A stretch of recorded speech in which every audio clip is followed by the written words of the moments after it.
Ang pangarap ni Haraya. Ako po si Haraya.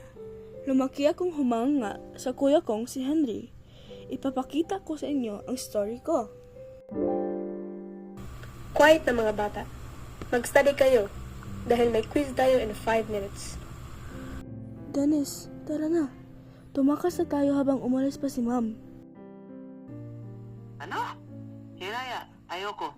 May quiz pa tayo. Sa pagtatakas mo sa klase, baka hindi ka na makapasa sa grade 9. Hay nako, Dennis. Don't worry. Wala pa tayo nahuhuli. Tsaka, pupunta lang tayo sa training ng kuya ko. Hindi naman tayo magtatagal doon. Hiraya, palagi mo lang akong dinadamay sa kalokohan mo. Pero, sige na nga.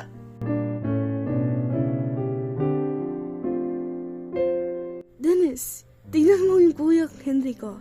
Ang galing ng kuya ko, no? Paglaki ko, maging boksingero din ako. Sus, mo yan kaya. Ang hina mo eh. Aba, ang yabang mo. Gusto mo bang magka-black eye? Hiraya, Dennis, kayo ba yan? Tumakas na naman kayo.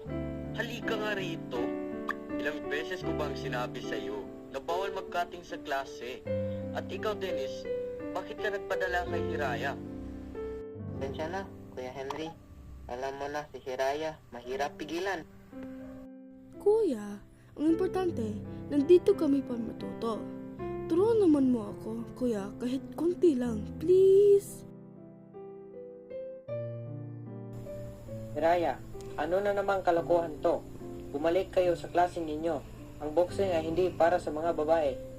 Pero tay, kaya ko rin. Gusto ko maging katulad ni kuya. Tama na, Hiraya. Bumalik na kayo ni Dennis sa klase bago ko papapagalitan ng tudo. Tara na, Hiraya. Baka magalitan pa tayo ng maigi.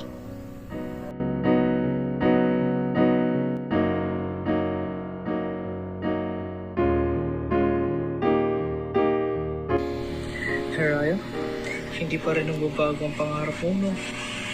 Sa lahat ng panahon, 21 years old na tayo. Hindi ka pa rin sumuko, kahit na yung kuya mo, ma-injury na. Oo, Dennis. Pangarap ko talaga ito eh. Sayang, hindi na tayo magkikita. Diba, next week, pupunta na kayo sa US? Oo, pero tandaan mo, Hiraya. Kung gusto mo nga talaga mag-boxing, ipatuloy mo yan. I will support you kahit na wala ako dito sa Pilipinas. Remember na ako yung number 1 fan mo. Haha. Ang cheesy mo naman. Pero, salamat Dennis. Ikaw lang talagang may tiwala sa akin.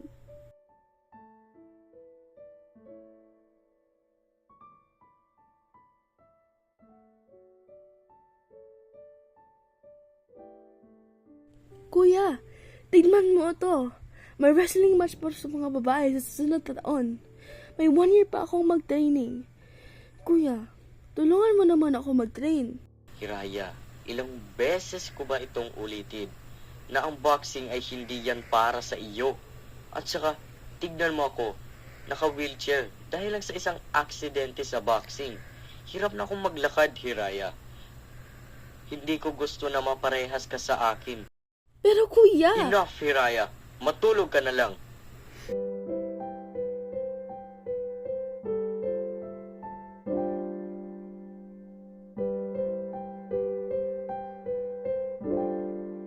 Hiraya, huwag ka lang magtampo.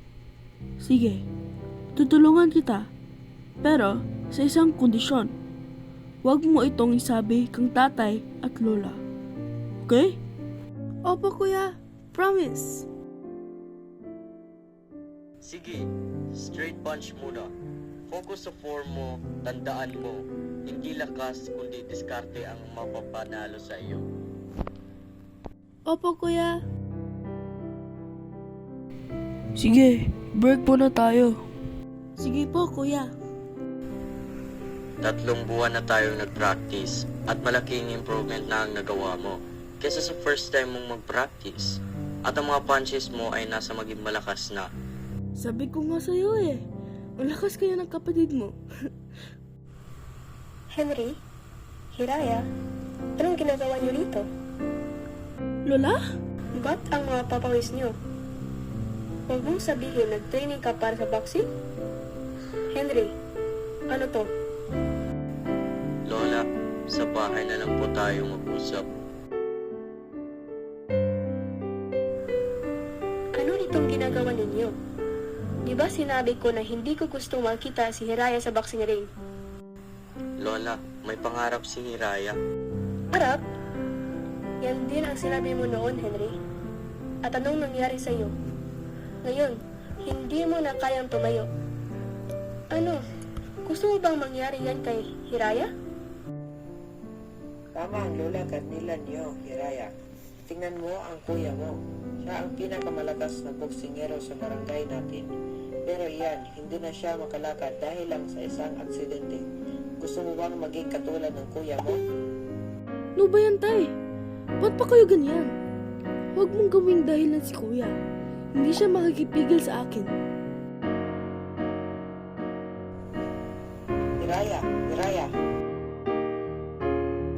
Hay nako, ano ba ang ginagawa ko sa batang yan? Kung hindi nila ako susuportahan, lalayas na lang ako.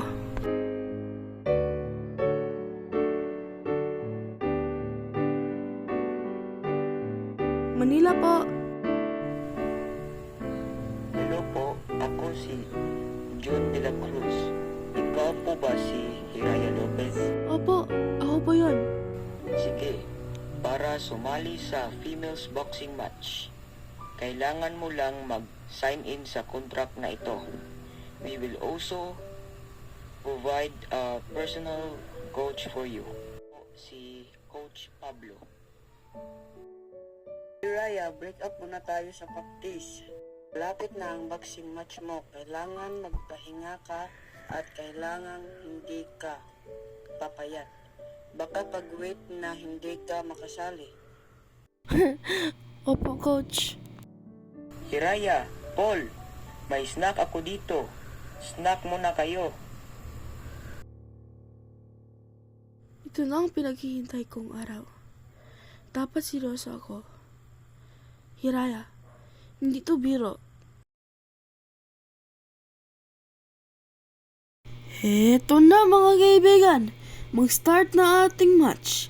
Introducing the one and only Keisha Lanes and her opponent, Hiraya Lopez.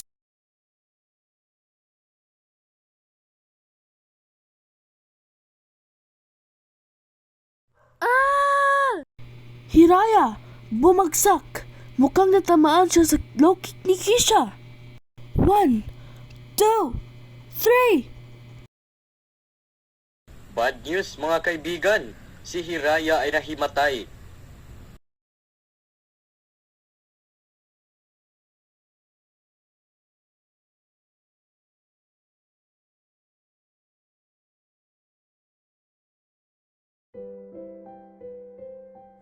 Aray, Hiraya! Apo! Henry Rodolfo! Si Hiraya nakabangon na! Lola? Lola! Anak, tahan ka na. Huwag ka na umiyak. Baka lumala ang kondisyon mo. Tama si Papa Hiraya. Lola, tay, kuya, sorry po na naglayas ako sa bahay. Sana, nakinig na lang ako sa inyo. Kami dapat ang humihingi ng patawad sa iyo, Apo. Pero, ang importante ay ligtas ka at hindi nasira yung paa mo. Sorry talaga, Apo. Kami rin anak. Kami ng kuya mo. Patawad talaga. Tsaka, huwag ka nang iiyak. Ang pangit mo. Kuya!